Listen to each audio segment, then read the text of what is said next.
فيلمنا النهارده بيبدأ بمشهد داخلي في مصحة نفسية، وفي المكان ده بنشوف راجل بيرسم خريطة على الحيطة وفي ناس حواليه بتراقبه، وأول ما الراجل ده بيخلص بيقع على الأرض ويغمى عليه وبعدين بيموت. وبعد كده بنشوف الراجل الشرير اللي كان مخلي الراجل ده يرسم الخريطة. بعد كده بنروح المكان اللي كان مرسوم على الخريطة، وهناك بنشوف بطلنا مايكل اللي عنده 13 سنة. مايكل كان طفل غير محبوب في مدرسته، لكنه كان بيحب زميلته في الفصل ستيلا. في الواقع هو كان مهووس بيها وكان بيسجل لها فيديوهات في الخباثة وهي في الفصل، ولكن ما كانش عنده الجرأة الكافية انه يروح يتكلم معاها. والليلة دي كان المفروض يكون في حفلة تنكرية للمدرسة كلها، ومايكل كان متحمس جدا للموضوع علشان كان عايز يبهر ستيلا. ويومها في المدرسة دخل عليهم شرطية في الفصل وقالت لهم ان في 2 من زمايلهم مخطوفين، وان الشرطة ما عندهاش اي فكرة هم فين، وبتقول لهم لو عرفوا اي حاجة عن الموضوع لازم يروحوا يبلغوا الشرطة. بعدها بتروح الشرطية لمايكل علشان تديله وجبة الغداء، وبتكون المفاجأة ان الشرطية هي والدة مايكل. وساعتها طبعا كل زمايله في الفصل اتريقوا عليه وقالوا عليه انه دلوعة مامي، وده اللي خلى مناخير مايكل تبتدي تنزل دم، فراح للحمام علشان يمسحها. بس زمايله في الفصل راحوا وراه وابتدوا يتنمروا عليه، ولان مايكل كان ضعيف جدا ما قدرش يدافع عن نفسه، راحوا واخدين منه الفلوس اللي كان محوشها علشان يشتري بدلة سبايدر مان لحفلة التنكر بتاعتهم. بعد كده ضربوه وقعدوا يتريقوا عليه علشان ما كانش عنده اب. من الاخر كده نقدر نقول ان الحياة لمايكل في المدرسة كانت اشبه بالجحيم.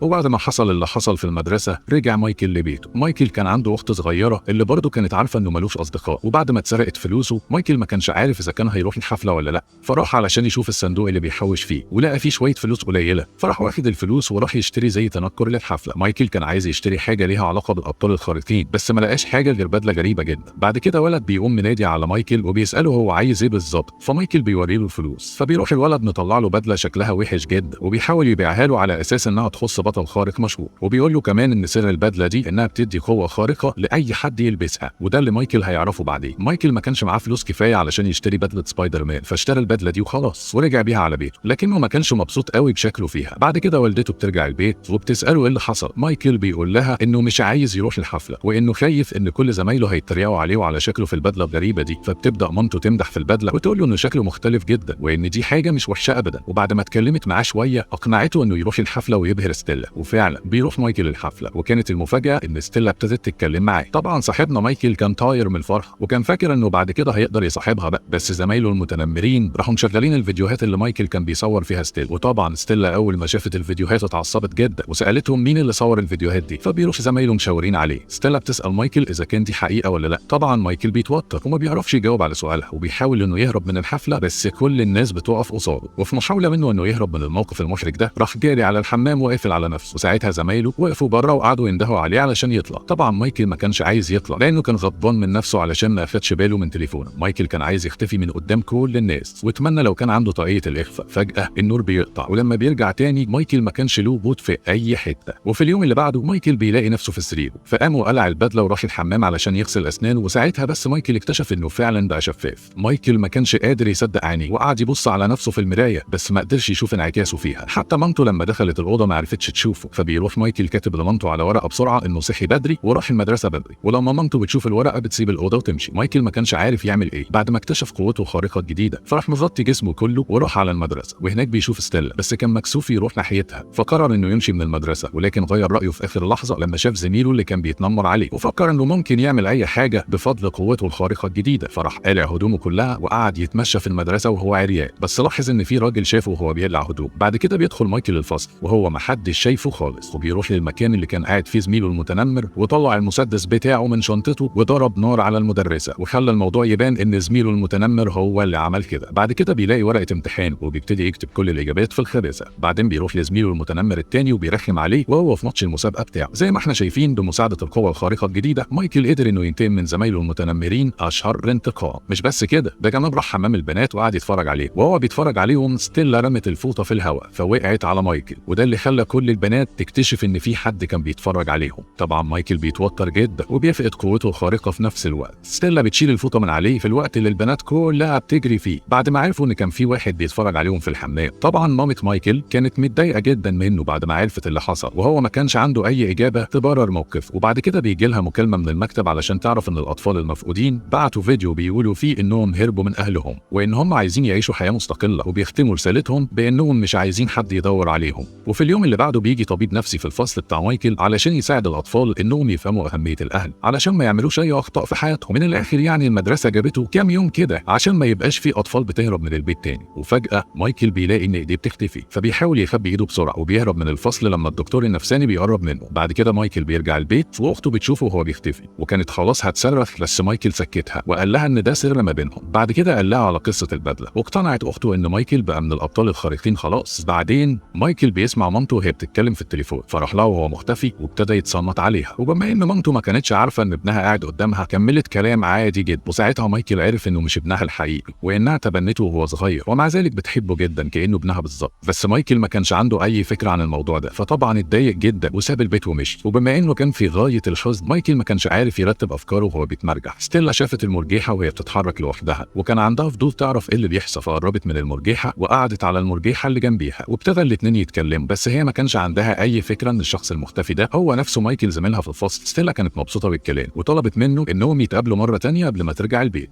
مايكل كان طاير من الفرحة إنه قدر يتكلم مع ستيلا، فقرر إنه يفصح لستيلا عن سره. كان شايف إنه لو قال لها إنه هو الولد المختفي هيبقوا أصحاب وإنه هيقدر يستعيد صورته الحلوة قدامها. وفعلا بيروح لستيلا علشان يقول لها كل حاجة، بس قبل ما يوصل لها حتى شافها وهي بتتخطف وحاول يوقف الراجل اللي كان بيحاول يخطفها بس ما عرفش. بعد كده ستيلا بتتاخد على معمل غريب، وهناك بنشوف الدكاترة وهم بيعملوا عليها تجارب كتيرة جدا، وبنشوف ان الناس دي بتحاول تعثر على الولد اللي بيقدر يختفي. وبما ان هم ما كانوش عارفين هوية الولد ده فقرروا يخطفوا ستيلا عشان يشوفوا اذا كان عندها القدرة على الاختفاء هي كمان ولا لا. ولكن بعد كل التجارب اكتشفوا ان ستيلا طفلة عادية جدا، فبيرموها في أوضة تحت الأرض. وهناك ستيلا بتقابل 2 من زمايلها في الفصل اللي الناس كانت فاكراهم انهم هربوا من بيوتهم. وفي الناحية التانية مايكل وعد نفسه انه ينقذ ستيلا بمساعدة قوته الخارقة بعد ما فشل انه ينقذها في أول مرة، بيخطط انه يستخدم قوته الخارقه عن طريق البدله بتاعته. بس بيكتشف ان والدته غسلتها، فبيفتكر ان خلاص كده البدله فقدت قوتها، وبيتعصب جدا على مامته وبيبتدي يتكلم معاها بصوت عالي. مش بس كده، ده كمان بيقول لها انه عارف انها مش والدته الحقيقيه، وده الشيء اللي بيخليها تزعل منه جدا. مايكل بيركب العجله بتاعته وهو مش عارف المفروض يعمل ايه علشان ينقذها. بعد كده بيقابل الشخص اللي شافه وهو مختفي، والشخص ده بيقول له انه عنده قوه خارقه زيه بالظبط، وبيقول له انه القوه مش في البدله، القوه جواه هو نفسه، وان مايكل عنده القوه دي لان الراجل ده ابوه. وبعد كده بيبدا يحكي له قصته، وانه من سنين كان عايش في روسيا ووقتها حصل انفجار نووي كبير، واللي بسببه ابتدى في ناس كتير يبقى عندها قوه خارقه غريبه. وساعتها الجيش عمل منهم فريق متخصص، وقائد الفريق ده كان راجل عنيف ومتوحش جدا، فكان بيجري التجارب على الناس دي لمده سنين طويله علشان يقدر يستخدمهم في الحرب. وقال له انه كان من الناس دي ساعتها، وانه كان عنده القوه الخارقه اللي تسمح له انه يقرا افكار الناس، وانه قابل والده مايكل الحقيقيه هناك، وانهم حبوا بعض بسرعه جدا وخلفوا مايكل. بس الجيش كان بيخطط انه ياخد مايكل منهم علشان يجري عليه التجارب هو كمان. علشان كده اهل مايكل اخدوه معاهم وهربوا من هناك، وكانوا عايزين يعيشوا زي اي عيله طبيعيه، بس الجيش ما خلاهمش يتهنوا لحظه واحده، وقعدوا يجروا وراهم في كل مكان، وما كانش عندهم اي نيه انهم يسيبوهم يهربوا. وساعتها اهل مايكل فهموا انهم مش هيقدروا يهربوا كلهم، فراح مايكل وابوه علشان يهربوا، وفضلت مامته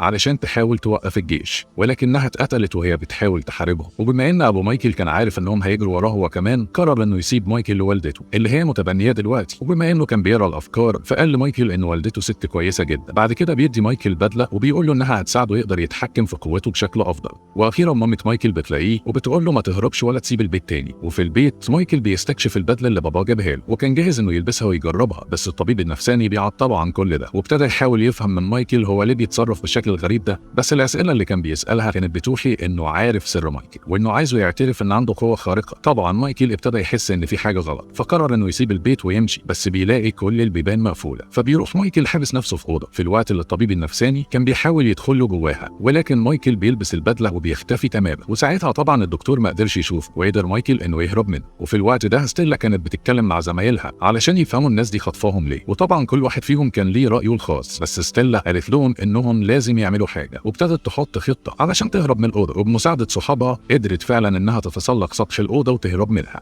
وساعتها بتكتشف انهم على متن سفينه، وبتشوف راجل عجوز قاعد على كرسي متحرك، فبتطلع على ظهر السفينه وبتشغل كشاف كبير في محاوله منها انها تبعت اشاره نجده لاي حد. مايكل بيشوف الاشاره وبيروح علشان ينقذها، وفي الوقت نفسه ستيلا بتتقفش تاني. مايكل بيوصل للسفينه وبيقدر يتغلب على 1 أو 2 من الاشرار، وبيفتح باب الاوضه اللي ستيلا محبوسه فيها، وبيقدر ينقذ صحابه، وبعدها بيكشف عن هويته الحقيقيه. ستيلا كانت مبسوطه جدا وبتطلب منه انه يمشي وراها، وبتقول له انها عايزه تنقذ ناس تانيين من على متن السفينه. وبما ان صاحبنا كان واقع على بوزه مشي وراها زي اللعمه، وكمان اداها مسدس علشان تحمي نفسها، وفجأة بيكتشف انها ودته عند الاشرار. مايكل ما كانش فاهم هي بتعمل كده ليه، بس شاف ان الراجل اللي قاعد على الكرسي المتحرك بيتحكم في دماغ كل الناس اللي في الاوضه، وان الراجل ده كان عنده القدره انه يتحكم في اي حد بيلمسه. وبيبدا الراجل ده ياخد كل الاطفال في غواصه علشان يجري بعض التجارب على مايكل في محاوله منه انه يسرق قوته الخارقه. في الوقت ده بتوصل والده مايكل للسفينه وبتقابل الطبيب النفساني وبتساله عن ابنها،